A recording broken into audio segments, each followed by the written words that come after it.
ബംഗാൾ മുൻ മുഖ്യമന്ത്രിയും മുതിർന്ന CPM നേതാവുമായ ബുദ്ധദേവ് ഭട്ടാചാര്യ അന്തരിച്ചു. ശ്വാസതടസ്സത്തെ തുടർന്ന് കൊൽക്കത്തയിൽ ചികിത്സയിലായിരുന്നു. 11 വർഷം തുടർച്ചയായി പശ്ചിമ ബംഗാൾ മുഖ്യമന്ത്രിയായിരുന്നു. വിവരങ്ങളുമായി ഗൗതം അനന്തനാരായണൻ ചേരുന്നുണ്ട്. ഗൗതം, ദീർഘകാലമായി പൊതുപ്രവർത്തനത്തിലൊക്കെ വിട്ടുനിൽക്കുകയായിരുന്നു.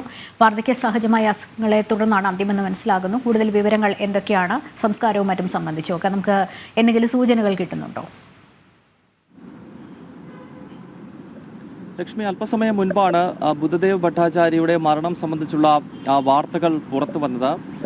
നേരത്തെ സൂചിപ്പിച്ചതുപോലെ CPM-ന്റെ അഖിലേന്ത്യാ തലത്തിലെ ഏറ്റവും പ്രധാനപ്പെട്ട നേതാക്കളിൽ ഒരാൾ, ഒപ്പം പശ്ചിമ ബംഗാളിലെ രണ്ടാമത്തെ കമ്മ്യൂണിസ്റ്റ് മുഖ്യമന്ത്രിയാണ് ബുദ്ധദേവ് ഭട്ടാചാര്യ. 1966-ലാണ് ഇദ്ദേഹം പൊതുപ്രവർത്തന രംഗത്തേക്ക് സജീവമാകുന്നത്. അന്ന് DYFI-യുടെ സംഘടനാ പ്രവർത്തനത്തിലൂടെ കടന്നു വന്നു. അതിനുശേഷം പിന്നീട് CPM-ന്റെ പശ്ചിമ ബംഗാളിലെ വിവിധ പദവികൾ വഹിക്കുകയും പോളിറ്റ് ബ്യൂറോ അംഗമാകുകയും ഒക്കെ ചെയ്തു.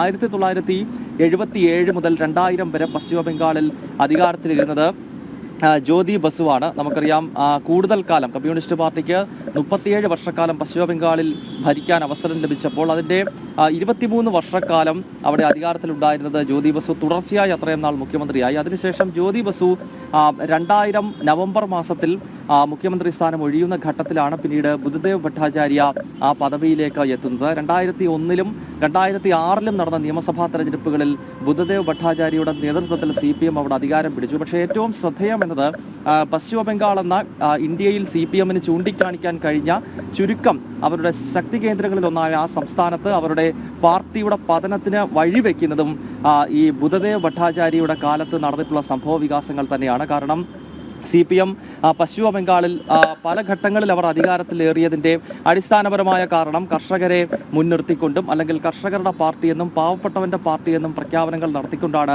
CPM വലിയ മുന്നേറ്റങ്ങൾ 80-കളിലും 90-കളിലും ഒക്കെ പശ്ചിമ ബംഗാളിൽ നടത്തിയത്. അങ്ങനെയാണ് പശ്ചിമ ബംഗാൾ ഒരു ചുവപ്പ് കോട്ടയായി ഒരു കാലത്ത് മാറിയത്. പക്ഷേ അതേ CPM തന്നെ ബുദ്ധദേവ് ഭട്ടാചാര്യയുടെ കാലത്ത് നന്ദിഗ്രാമിലും സിംഗൂരിലും പാവപ്പെട്ട കർഷകരെ കൊലപ്പെടുത്തുകയും അവിടെ സ്വന്തം ഭൂമിക്ക് വേണ്ടി സമരം ചെയ്ത പാവപ്പെട്ട കർഷകന്റെ മുകളിൽ ഭരണകൂട ഭീകരതയുടെ വലിയ അഴിഞ്ഞാട്ടം സംഭവിക്കുകയും ചെയ്തു. അങ്ങനെ കർഷക സമരങ്ങൾ നന്ദിഗ്രാമിലും സിംഗൂരിലുമൊക്കെ ആളിക്കത്തിയത് ബുദ്ധദേവ് ഭട്ടാചാര്യയുടെ ഭരണകാലത്താണ്. അത് പിന്നീട് 2011-ലെ നിയമസഭാ തെരഞ്ഞെടുപ്പിൽ 37 വർഷത്തിന് ശേഷം CPM-ന് ഭരണം നഷ്ടപ്പെടുകയും നന്ദിഗ്രാം സിംഗൂർ സമരത്തിന്റെ കരുത്തിൽ അവിടെ മമതാ ബാനർജിയുടെ ഭരണം ആരംഭിക്കുകയുമായിരുന്നു. പിന്നീട് നമുക്കറിയാം, CPM-ന് പശ്ചിമ ബംഗാളിൽ തീർത്തും ദുർബലമായ സാഹചര്യങ്ങളെ നേരിടേണ്ടി വന്നു. പാർട്ടി ഓഫീസുകൾ പോലും നഷ്ടപ്പെട്ട് പാർട്ടിയുടെ താഴെത്തട്ടിലുള്ള സംഘടനാ സംവിധാനങ്ങൾ പോലും ദുർബലമായി. ഇന്നിപ്പോൾ CPM എന്നൊരു പാർട്ടി പശ്ചിമ ബംഗാളിന്റെ മേൽവിലാസത്തിൽ എങ്ങുമില്ലാത്ത രീതിയിലേക്ക് കൂപ്പുകുത്തിയിരിക്കുന്നു. ആ ഒരു സാഹചര്യത്തിന് തുടക്കം കുറിക്കുന്ന ഘട്ടത്തിൽ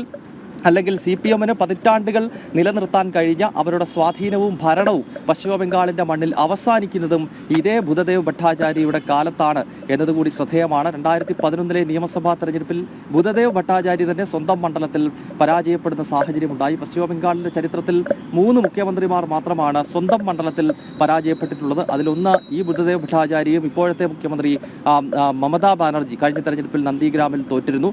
അങ്ങനെ ഒരു ഭാഗത്ത് CPM-നെ സംബന്ധിച്ചിടത്തോളം അവർ അഖിലേന്ത്യാ തലത്തിൽ ചൂണ്ടിക്കാണിക്കാൻ കഴിയുന്ന അല്ലെങ്കിൽ ബംഗാളിന്റെ മണ്ണിൽ വലിയ വിപ്ലവ പ്രസ്ഥാനമായി CPM-നെ വളർത്തുന്നതിലൊക്കെ ബുദ്ധദേവ് ഭട്ടാചാര്യ പങ്കുവഹിച്ചുവെങ്കിൽ ആ പാർട്ടിയുടെ പതനത്തിന് വഴിവെക്കുന്ന കാരണങ്ങളായിട്ടുള്ള സിംഗൂർ നന്ദിഗ്രാം കർഷക സമരം നടന്നതെല്ലാം ഇതേ ബുദ്ധദേവിന്റെ കാലത്ത് തന്നെയാണ്. അതിനാൽ അവസാന നാളുകളിൽ ബുദ്ധദേവ് ഭട്ടാചാര്യ പാർട്ടി സംവിധാനങ്ങളോട് പോലും അകന്നു നിൽക്കുന്ന സാഹചര്യം ഉണ്ടായിരുന്നു. അദ്ദേഹത്തിന് വലിയ നിരാശ തന്റെ ജീവിതത്തിന്റെ അവസാന നാളുകളിൽ അദ്ദേഹത്തെ ബാധിച്ചിരുന്നുവെന്നാണ് CPM വൃത്തങ്ങൾ തന്നെ പല ഘട്ടങ്ങളിൽ ഓർമ്മപ്പെടുത്താറുള്ളത്. എന്തായാലും 11 വർഷക്കാലം പശ്ചിമ ബംഗാളിന്റെ മുഖ്യമന്ത്രിയായിരുന്ന ബുദ്ധദേവ് ഭട്ടാചാര്യ അല്പസമയം മുൻപാണ് ഭീകലോകവാസം ഉപേക്ഷിച്ചിരിക്കുന്നത്.